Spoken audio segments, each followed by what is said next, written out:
I enjoy being an apprentice. I enjoy the feeling of coming into work. I think it's nice just to be in different areas working. It constantly feels as if it's fresh.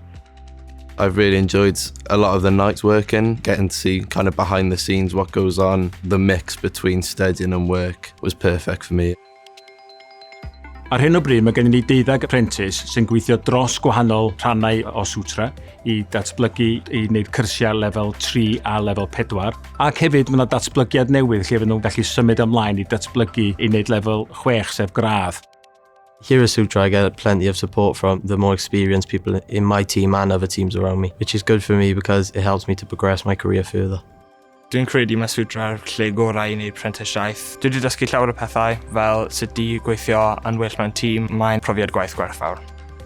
Earning while I'm learning suits me a lot better because I'm a lot older than the rest of the apprentices, so I've got a family and house bills to pay for. I would say to someone who's in my shoes looking to make a change of career, don't be nervous and scared about it because definitely the best thing I've done is join the apprenticeship.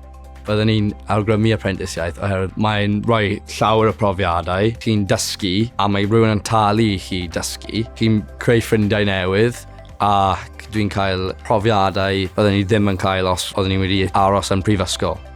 I definitely recommend applying to SWTRA and working for SWTRA. You get so much experience on site and also in office, so you get the best of both worlds. You get a lot of experience rolled into one every single day.